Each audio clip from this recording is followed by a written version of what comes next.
My name is Tori Brennan. I'm 29 years old. Last Thanksgiving, my father stood in front of 30 relatives, lifted a crystal wine glass like he was delivering a verdict from the bench, and grounded me. Grounded. Not metaphorically, not playfully. He told me to go to my room. And the room laughed. The kind of laughter that rolls across polished hardwood floors and lingers in the rafters. The kind that doesn't sound cruel until you're the one it lands on. My face burned so hot I could feel my pulse in my gums. I remember thinking, this is a physiological reaction. This is what humiliation does to the body. And then I said one word, all right? The next morning, my father knocked on my childhood bedroom door, smirking like a man who had restored order to his kingdom. Finally learned your place, he said. Then he opened the door. The room was empty. No clothes in the closet, no suitcase under the bed, no me. Before he could dial my number, the doorbell rang. And standing on the porch, gray suit, leather, briefcase, jaw tight with control anger, was the one man my father should have feared. Mr. Brennan, the attorney said quietly, what have you done? But to understand what was in that briefcase, and why my father's empire began cracking at its foundation that morning, we need to go back 2 months. Back to the hospital hallway, back to the moment my grandmother died. The call came at 6:14 a.m. I remember the time, because I was already awake, seated at my drafting table in my 480 square foot studio apartment in Southeast Portland, sketching a rain garden layout for a client in Lake Oswego. My mother's voice sounded thin, like it had been folded too many times. It's Grandma, she said. She's gone. No drama, no long explanation. Just that. I drove through rain that felt heavier than usual. The windshield wipers moved rhythmically, and I counted each pass like it was keeping me steady. When I arrived at Providence Medical Center, my father was already in the hallway. Richard Brennan, retired state judge, 63, 6'1", posture permanently straightened by decades of courtroom authority. He wasn't crying, he was on his phone. We'll need to review probate scheduling, I heard him say. Timeline matters. He ended the call the moment he saw me, like grief was a meeting he could reschedule. Garrett stood beside him. My older brother, 33, dark suit, hand resting casually on Dad's shoulder like they were posing for a campaign poster. They looked united. I looked like an afterthought. The last time I'd seen my grandmother alive, she'd been in her wheelchair in the garden behind the Hawthorne house. Her grip had been strong, surprisingly strong. Tori, she'd whispered, leaning closer so no one else could hear. I've taken care of things. You trust me? I nodded. I didn't know what she meant. Not yet. The funeral 3 days later felt choreographed. White lilies, granite walls, mahogany casket polished until it reflected faces like a mirror. My father gave the eulogy. 11 minutes about legacy, tradition, the Brennan name. He mentioned Garrett 4 times. He mentioned my mother once. He didn't mention me at all. Afterward, at the reception, someone asked what I did for work. Before I could answer, my father leaned in smoothly. She plants trees for rich people, he said lightly. Polite laughter. It wasn't even cruel enough to object to. That's what made it effective. I turned to leave when an older man stepped forward. Silver hair, gold-rimmed glasses, steady eyes. Your grandmother was very proud of you, he said quietly. I'll be in touch. Then he disappeared into the crowd. His name, I would later learn, was Harold Caldwell, and he was holding a legal instrument my father had never bothered to read fully. That evening, 15 of us gathered at the Hawthorne house for dinner. The house, white colonial exterior, iron gate, 100-year-old oaks lining the street like centuries. My grandmother bought it with inheritance money from her side of the family, long before she married my grandfather. That detail would matter later. Inside, everything was arranged like a museum exhibit of respectable lineage. Sterling silver flatware, linen tablecloth, Willamette Valley pennant nor breathing near the SIDEBOA or D. My father sat at the head of the table without discussion. He raised his glass. Mum left everything to me to manage. He announced, "I'll distribute family assets responsibly." His eyes landed on me. "You don't need to worry about any of that, Tori. Complex financial stewardship isn't really your area." Garrett nodded, as though affirming judicial wisdom. I set my fork down carefully. "Dad, Grandma told me." She was confused at the end. He cut in smoothly. My mother stared at her plate. No one contradicted him. I excused myself and went upstairs. My childhood bedroom still held the Frank Lloyd Wright poster I taped up at 16. The corners curled slightly. In the nightstand drawer was an envelope that hadn't been there before. Cream paper. My name written in shaky but deliberate handwriting. Grandma's single quotes S. Inside, a letter, and 6 photocopied pages of something titled, "Irrevocable Trust Agreement, Ellen Warren Brennan." Settler highlighted in yellow. Beneficiary, Victoria Tori Brennan. Me hands trembled as I read. "Men like your father don't hear women. They hear documents." The original is with Harold Caldwell. Wait for the right moment. She had anticipated him. She had planned for years. I pressed the letter to my chest and realized something had shifted. For the first time in my life, I wasn't crazy for feeling unseen. There was proof. 3 weeks later, Garrett accidentally forwarded me an email chain. Subject: Trust Amendment Draft Petition. They were petitioning to change the beneficiary, citing my financial instability, my student loans. My inconsistent career path. And at the bottom, "She won't fight it. She never fights anything." That line did something to me. Not explosive, not dramatic. It was quieter than that. A wire that had been stretched for 29 years stopped humming and settled. Thanksgiving was 3 weeks away. My father wanted a full family gathering. 30 relatives. An audience. He planned to announce his version of the will. He just didn't know yet that I had a different document and a liar who had been waiting patiently for the right moment. Thanksgiving night, when he grounded me in the room left, something finalized inside me. I went upstairs. Called Harold Caldwell. "Bring the originals," I said. "Tomorrow, 8 a.m. He paused. "Then, I'll be there." The next morning, my father opened my empty bedroom door, and the doorbell rang. Because, well, my father believed authority was inherited, my grandmother believed authority should be documented. And in a few hours, in front of 30 witnesses, we were going to find out which one holds up better under scrutiny. If you think that living room confrontation was explosive, you haven't seen what happens when a judge realizes he's the one on trial. When I left the Hawthorne house at 4:15 a.m., I didn't slam the door. I didn't leave a note. I didn't take anything sentimental except the letter. I walked downstairs in my socks so the hardwood wouldn't creak. The house was quiet in the way old houses are quiet before sunrise, holding secrets in the walls. For a moment, I stood in the foyer. The staircase curved upward like it always had. The chandelier cast soft yellow light across the polished floor. The framed portraits of long-dead Brennans stared down in oil-painted disapproval. I wasn't running. I was repositioning. There's a difference. I drove 3 miles to a 24-hour diner that smelled like burnt coffee and fryer oil. I ordered a cup and let it go cold in front of me. At 7:42 a.m., my phone lit up. "Garrett, where are you? Dad's looking for you." I didn't answer. At 8:03 a.m., my cousin Danny texted. He went upstairs. "Your room's empty. He looks weird." I pictured it.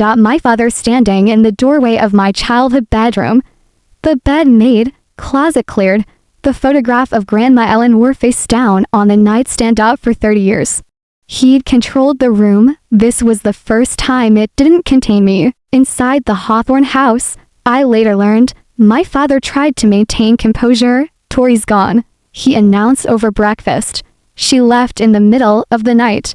The word coward was used. Garrett reportedly shrugged. "Well, that simplifies things." My father nodded. He was still planning to hold the estate announcement at 10 o'clock a.m. in front of the extended family. He believed the only obstacle had removed itself. That's when the doorbell rang. Harold Caldwell does not look intimidating. He isn't tall. He doesn't raise his voice. He doesn't pound tables. But some people carry authority the way surgeons carry scalpels, precise, controlled, and extremely dangerous when necessary. He stood on the hawthorn porch in a gray suit and brown leather briefcase, shoulders squared against the November air. "I need to speak to the entire family," he said. He wasn't asking. The dining room went quiet in stages. My father stood. "You're not invited," he said. Caldwell met his eyes. "This house was purchased with Eleanor Brennan's inheritance," he replied calmly, "and I represent her trust." That was the first crack, because my father had always referred to it as his house. Ownership is a powerful illusion when no one challenges it. Caldwell stepped inside. He didn't sit. He placed the briefcase on the dining table, right on top of the Thanksgiving linen, and opened it with deliberate precision. My father straightened, using height and posture the way he once used the bench. "Harold," he said tightly, "you're trespassing. You filed a petition 3 weeks ago." Caldwell replied evenly, stating you were unable to locate the beneficiary of your mother's irrevocable trust. The room shifted. Garrett froze. Caldwell continued, "The beneficiary who was sleeping upstairs last night. There are moments when a lie collapses so cleanly that it doesn't even require accusation.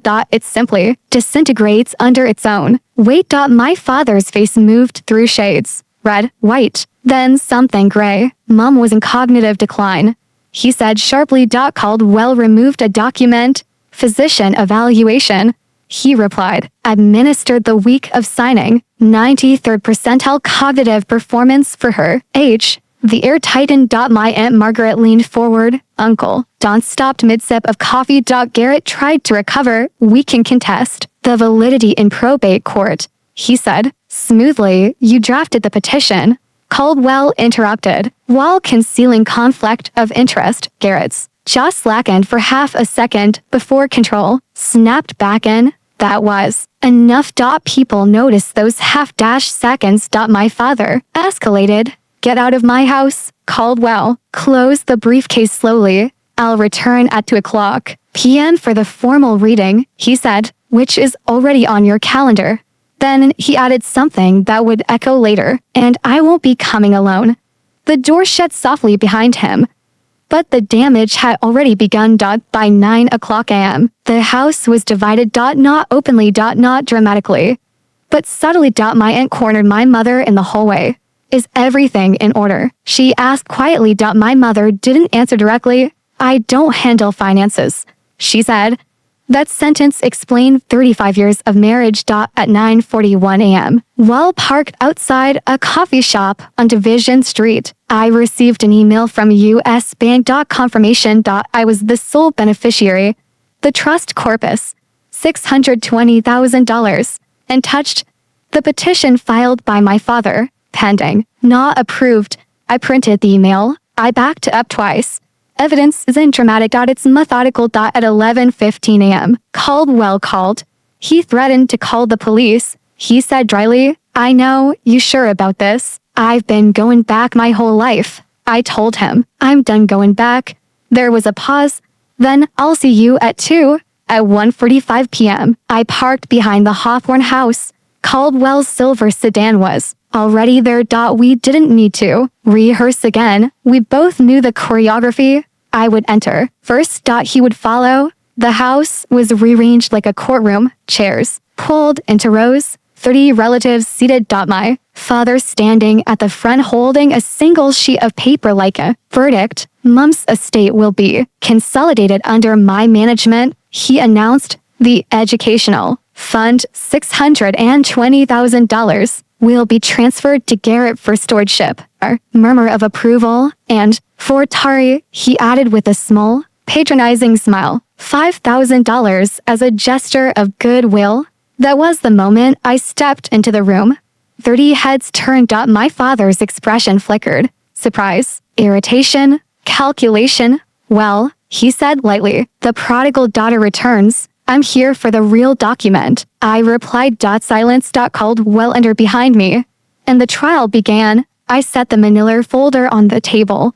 Caldwell removed the original trust, cream paper, red notary seal, and held it up. This is the irrevocable trust executed by Ellen R. Brennan, he said. Clearly, beneficiary Victoria Tory Brennan. The room shifted like tectonic plates. He continued, the trust corpus remains at $620,000. Additionally, the property located at 4714 Hawthorne Street transfers to the beneficiary upon the settler's death. Gasps, actual gasps, because the Hawthorne house had never been my father's. He had lived in it, dominated it, assumed it, but he had never owned it. He hadn't read past page 3 of the document. He never needed to dot until now. Caldwell read the restriction clause. The trustee is expressly prohibited from altering beneficiary designation or filing amendment petitions without written consent.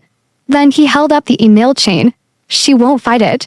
He read aloud. That's the beauty of it. The room turned toward Garrett. My brother, the golden son, sat motionless. Meredith slowly removed her arm from his. My father attempted one last maneuver. Tori.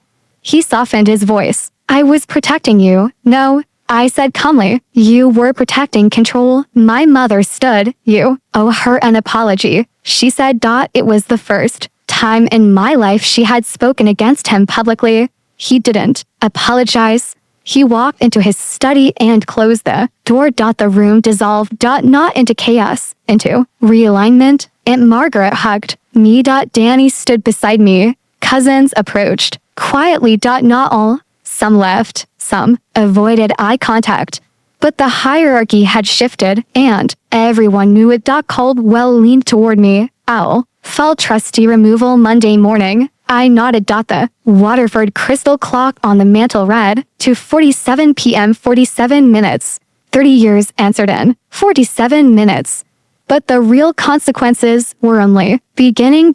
Because legal humiliation in front of family is one thing, professional consequences are another. And what happened to Garrett in the following weeks would ripple for beyond that living room. And my father, he made one phone call 3 days later. You've destroyed this family, he said. No, I replied. You did. I just brought documentation. He hung up. He hasn't called since.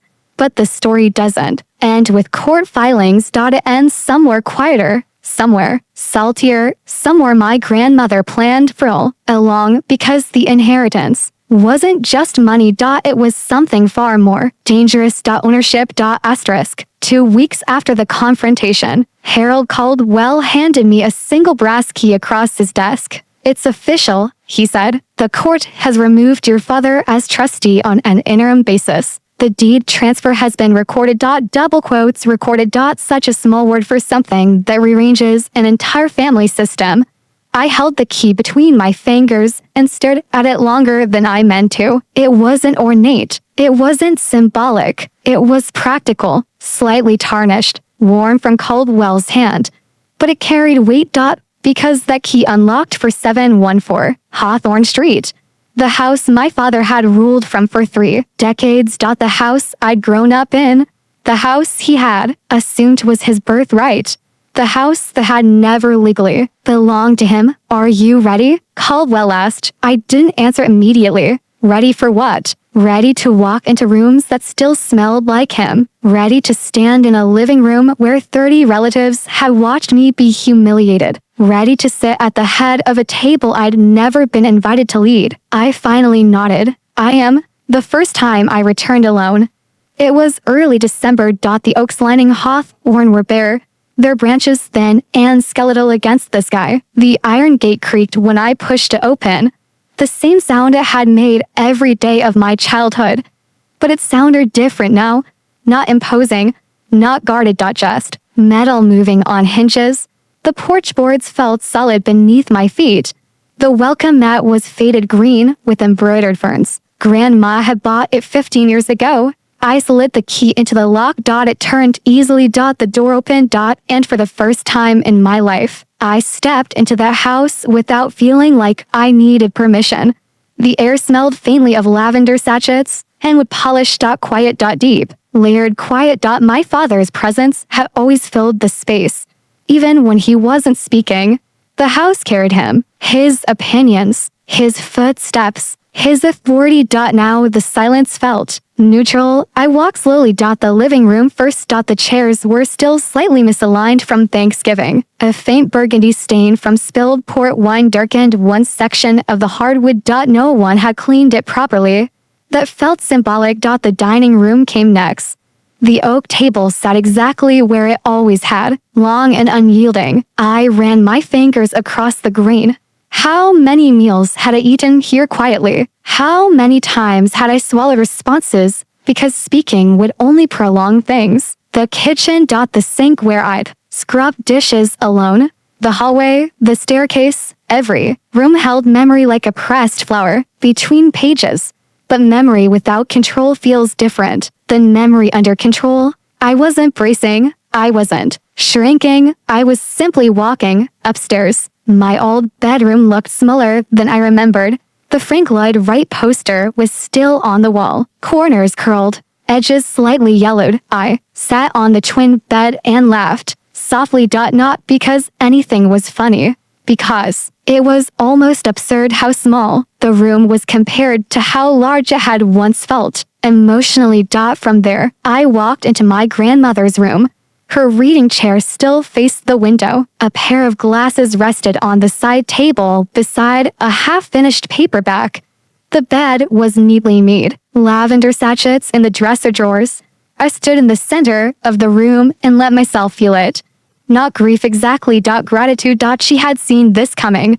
Not the specific humiliation, not the exact email chain, but the pattern, and she had built protection round me like a seawall. Before the storm hit, she hadn't just loved me, she had planned for me. There's a difference. Then I walked into the study. My father's study. Mahogany shelves lined the walls, leather chair positioned perfectly behind the desk. Framed photographs of him shaking hands with Oregon judges. His throne room. I stood in the doorway for a long moment. This room had always intimidated me. It smelled faintly of cologne and peeper and something metallic, like authority. I walked in and ran my fingers along the spines of his legal volumes, contracts, criminal procedure, estate law. He had spent decades interpreting law. He just hadn't expected the law to interpret him back. I sat in his chair. It felt strange. Too large, too rigid. I leaned back anyway, and something shifted because this wasn't conquest. It wasn't revenge. It was reclamation. Ownership doesn't feel loud. It feels steady. I stood up and made a decision right there. This room would not remain a courtroom. It would become a studio. By January, the transformation had begun. The legal volumes came down. Plant identification guides went up. Soil sample jars replaced framed judicial photos. The leather chair moved to the attic. In its place, a drafting table positioned by the window where morning light hit strongest. The Hawthorne house became Brennan Landscape Design. My grandmother's name on the property, my name on the door. The Brennan name meant something different to me now. Not authority. Creation. The trust funds pay off my student loans in full. 30-8,000. $412. I wrote the check slowly. No dramatic speech. No tears. Just closure. That isn't just financial. It's psychological. That payment felt like stepping out of a narrative that had been written about me. Irresponsible. Unstable. Unfit. The numbers no longer supported that story. And numbers, unlike opinions, don't argue. Spring arrived quietly. The garden behind the house was overgrown. Peony beds tangled. Stone pots hidden under dead leaves. I knelt in the soil on a cold February morning and pressed my hands into the dirt. Grandma had once told me the secret to transplanting is taking the whole root ball. You don't leave pieces behind. I understood that now. You can't build something new if parts of you are still seeking permission from the old structure. I pruned. I aerated. I cut away rot. It took weeks. But slowly, green returned. Roots survive neglect better than people assume. They just need someone willing to tend them. My mother visited for the first time in April. Alone. No father beside her. She stood in the doorway uncertainly, as though waiting to be invited inside. I stepped aside. We didn't talk about Thanksgiving. We didn't talk about court filings. We planted tulip bulbs along the walkway. Side by side. Sometimes reconciliation doesn't begin with words. It begins with parallel effort. When she left, she paused at the door. I should have stood up for you, she said quietly. Yes, I replied. There was no anger in it. Just acknowledgement. Accountability sounds different than apology. She nodded. I'm trying. It wasn't dramatic. It wasn't cinematic. But it was honest. Garrett texted once, I understand. 2 words. I didn't reply.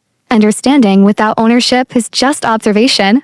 If he wanted to repair something, he would. If he didn't, that wasn't my labor to carry. My father did call once. You've destroyed this family, he said. No, I answered. You built it on silence. He hung up. Some people doubled down when cornered. Some softened. He doubled. That, too, is a choice. In early May, I drove west to Cannon Beach. 90 minutes through forest and mist. The cedar cottage appeared exactly as it had in childhood. Memory, weathered shingles, wraparound porch, haystack rock rising in the distance like something ancient and unimpressed by human conflict. I unlocked the door. Lavender and cedar greeted me. On the kitchen table sat a wooden box. Inside, photographs. Grandma and me at 5. At 10. At 20. To. Underneath. A short letter. If you're reading this, you were brave enough. I knew you would be. I sat on the porch and cried. Not humiliation tears. Release tears. There is a difference. The ocean does not care about inheritance disputes. The tide does not react to courtroom voices. Haystack Rock has been standing there for 15 million years. Perspective rearranges ego quickly. I breathed salt air and felt something settle inside me. Peace, not triumph, not vengeance. Peace. I'm telling you this part slowly because transformation isn't loud. The loud part was Thanksgiving. The quiet part was rebuilding. Most people only see the confrontation. They don't see the pruning, the paperwork, the internal shift where you stop waiting for someone to validate your worth. The inheritance wasn't $620,000. It wasn't to houses. It was proof. Proof that someone had seen me clearly enough to protect me legally. That kind of love changes you. It recalibrates your baseline. 6 months after Thanksgiving, I hosted dinner in the Hawthorne house. Not 30 people. 8. Aunt Margaret. Danny. To cousins. My mother. We used the same oak table. But the seating was different. No head. No hierarchy. Just chairs ranged in a circle. We laughed. Genuinely. No undercurrent. No performance. The Brannon house breathed differently now. It wasn't a stage. It was a home. But here's what I haven't told you yet. 3 weeks ago, something appeared on my front porch that I wasn't expecting. An envelope. No stamp. No return address. Just my name in familiar handwriting. Not my grandmother's. My mother's. And inside was a single sentence. I'm standing now. That sentence changed something again. Because reconciliation, real reconciliation, isn't loud. It's incremental. Asterisk. The envelope was waiting on the porch when I came in from the garden. No stamp. No return address. Just my name written in my mother's careful, slightly slanted handwriting. For a long moment, I didn't pick it up. Because letters in this family had never meant softness. They meant strategy. They meant positioning. They meant preparation. But this one felt different. The paper wasn't thick. It wasn't formal stationery. It looked like it had been torn from a legal pad. I opened it slowly. One line. I'm sorry I never stood up. I'm standing now. No signature. She didn't need one. I read it twice. Then I sat down on the porch steps and let the air move around me. There's something strange about apologies that arrive late. They don't undo the damage. They don't rewrite the years, but they alter the future. And sometimes that's enough. My mother came to the house the following Sunday. She didn't call first. She just arrived. No father beside her. No performative politeness. She stood at the gate like someone waiting for permission to cross into foreign territory. I opened it. We didn't hug. We didn't exchange pleasantries. We walked into the kitchen and sat across from each other at the oak table. The same table that had once felt like a tribunal. Now it was just wood. She looked smaller without him, not physically, structurally. Like a building that had always leaned against another one and suddenly had to hold itself upright. I've been quiet my whole life, she said finally. I didn't interrupt. When I married your father, I thought his certainty meant safety, she continued. It took me a long time to realize certainty and control aren't the same thing. The kettle on the stove began to whistle softly. I stood, turned it off, poured tea for both of us. Simple tasks. Grounding tasks. She looked around the room. You changed the study. Yes, it's better. That was the closest she would ever come to acknowledging what that room had represented. We sat there for nearly an hour. She didn't ask for forgiveness. She didn't minimize what had happened. She didn't defend him. And that mattered more than any apology ever could. I can't undo the past, she said quietly. But I won't stay silent anymore. I nodded. That's enough, I said. It wasn't everything, but it was enough. Word spread slowly through the extended family. Not gossip. Correction. Aunt Margaret began calling my mother weekly. Danny stopped attending gatherings at my father's apartment. The family narrative shifted. It wasn't explosive. It wasn't dramatic. It was subtle. But subtle realignments are often the most permanent. Garrett's professional consequences unfolded quietly. The Oregon State Bar investigation concluded in early summer. 6-month suspension, mandatory ethics training. Public record. His largest client, a commercial real estate firm, severed ties immediately. He transitioned to corporate consulting. No courtroom appearances. No litigation. No public argument. I never commented publicly. I never needed to. Consequences speak clearly enough. He sent one more message months later. I made mistakes. That was it. No excuses. No explanation. Just acknowledgement. I replied with one sentence. I hope you learn from them. Then I set the phone down. Not cold. Not forgiving. Just balance. My father did not apologize. He did not reach out. He did not attend family dinners hosted at Hawthorne. He moved into a rental apartment in Lake Oswego. From what I've heard, always secondhand, he tells people the house was mismanaged, that my grandmother was misled, that I was influenced. Narratives matter deeply to men who have built identities around authority, but narratives don't change recorded deeds. And I stopped needing him to understand. Summer arrived in Portland. The peonies bloomed. Sarah Bernhardt variety. Just like grandma planted every year. Full, pink, dramatic. They lasted longer than expected. I stood in the garden one morning and realized something quietly profound. The soil had survived neglect. The roots had survived suppression. They had only needed someone willing to clear space. Healing isn't loud. It's maintenance. It's tending. It's choosing again and again not to replant what hurt you. The Hawthorne house slowly became something new. Not a courtroom. Not a symbol. Just a home. The downstairs studio filled with drafting sketches, cell samples, and client presentations. I hosted small workshops for neighborhood gardeners. We planted native species along the front walk. We installed a rainwater collection system. The Brannon name on the mailbox meant something different now. It meant stewardship. It meant growth. It meant someone who builds rather than dominates. One evening in late August, I drove back to Cannon Beach. The cottage greeted me like it always does. Cedar scent, wind through dune grass.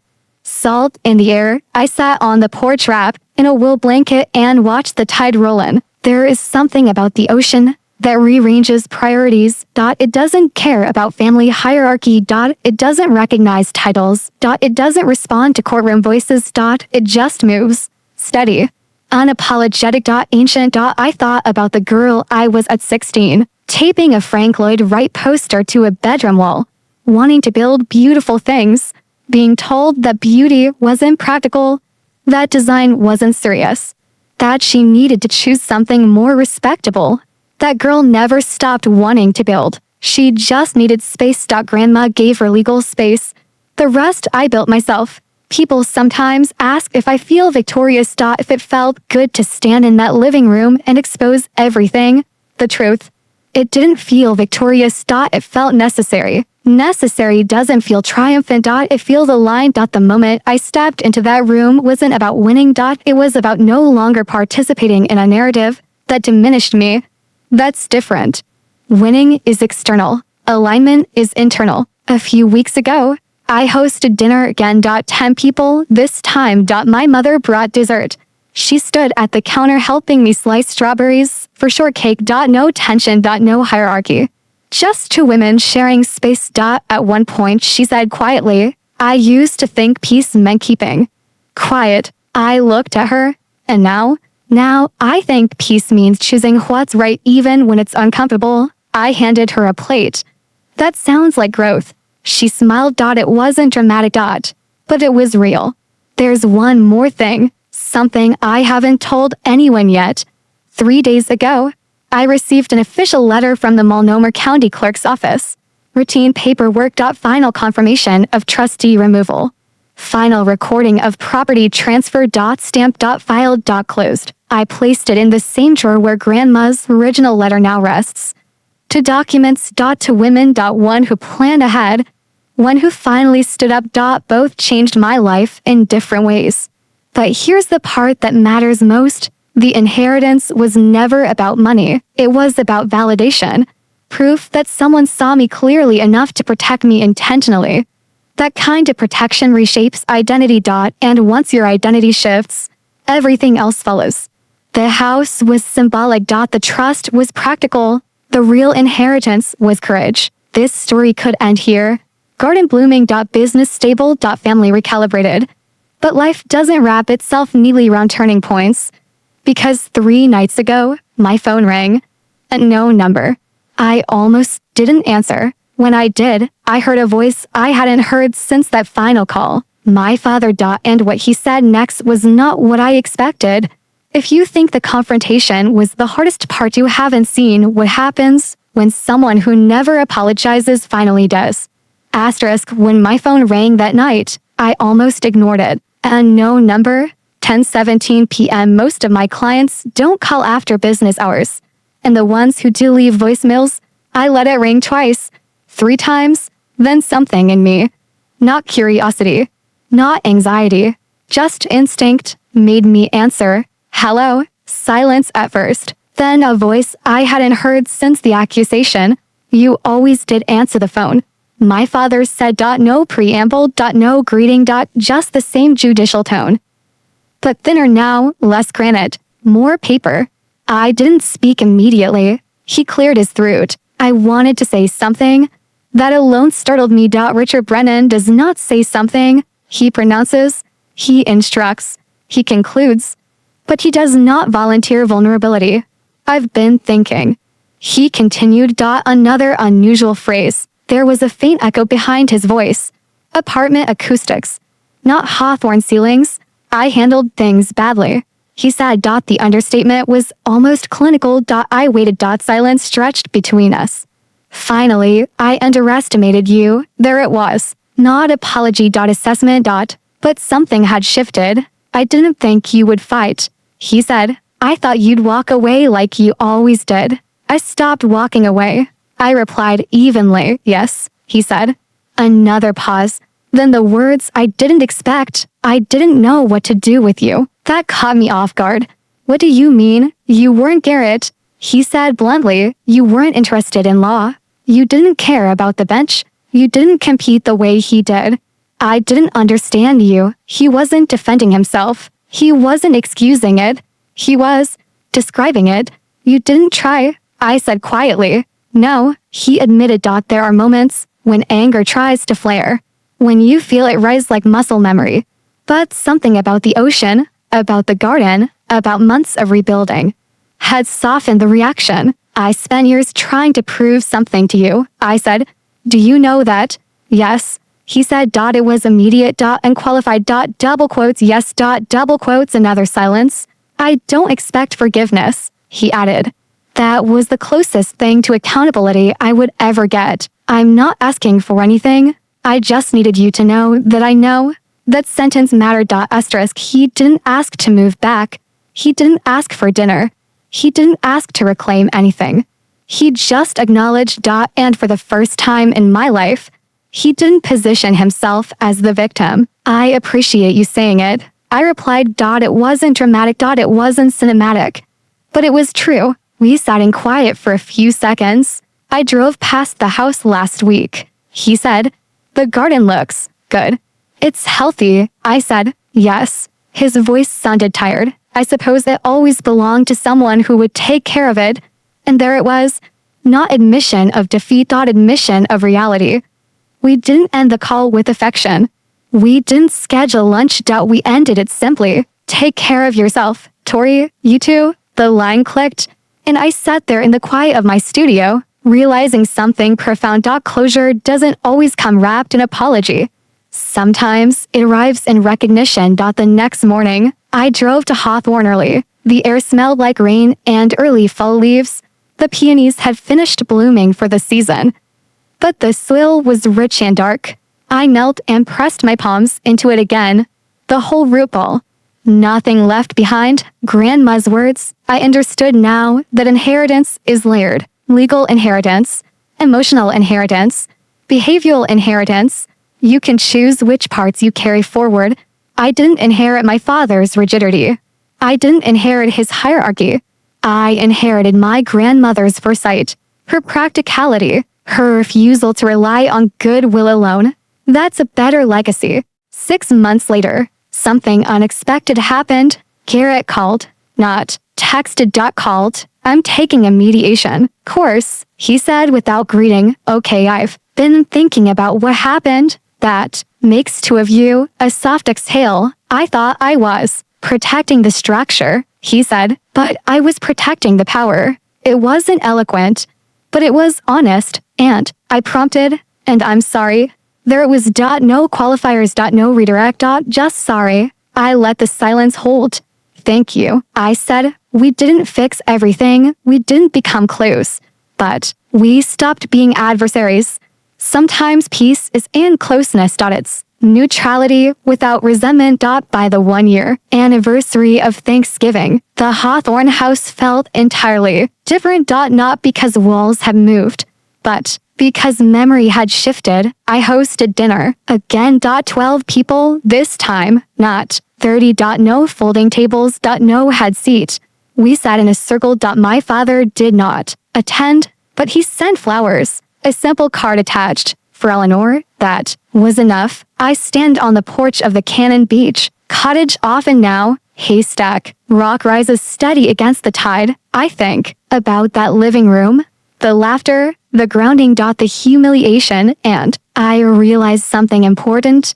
That night didn't break me. It clarified me. I had spent 29 years being quiet at dinner tables. They mistook silence for weakness. It wasn't. It was patience. Patience until I had documentation. Patience until I had leverage. Patience until I had certainty. There's a difference between someone who can't fight and someone who chooses when to. They didn't know the difference. Now they do. The Frank Lloyd Wright poster hangs in my studio. Edges still curling. Every morning, I look at it before I start sketching. That 16-year-old girl wasn't impractical. She wasn't unfocused. She was visionary. She just didn't have proof yet. Now, she does. If you're listening to this and you've ever been placed at the kids' table in your own life, if you've ever been told you weren't ready, weren't capable, weren't built for something, here's what I've learned. Silence isn't agreement. Waiting isn't weakness. Documentation beats dominance. And love that plans ahead is stronger than authority that assumes. My grandmother didn't leave me money. She left me strategy. She left me foresight. She left me the legal version of I believe in you. That belief rewrote my future. Not because I won, but because I stopped shrinking. Last week, I planted new peony roots along the back fence. Fresh starts and soil that once felt suffocating. The tide was high that evening. Wind Strong, lavender bending, but not breaking. I pressed the roots into the earth and thought about everything that changed in 1 year. I no longer sit at the kids' table. I no longer wait to be invited to speak. I no longer measure my worth by someone else's voice. And the Hawthorne house, it feels like what it was always meant to be. Not a courtroom. Not a kingdom. A home. The gate creaks the same way it always did. The oak table holds meals the same way it always did. But the hierarchy is gone, and that changes everything. Thank you for staying with me through this entire story. If it resonated, if it felt familiar in places you didn't expect, then maybe it wasn't just my story. Maybe it was yours to. And if you ever find yourself standing in a room where someone tries to tell you what you're worth, I hope you remember this. Sometimes all you need is the paperwork and the courage to walk back in.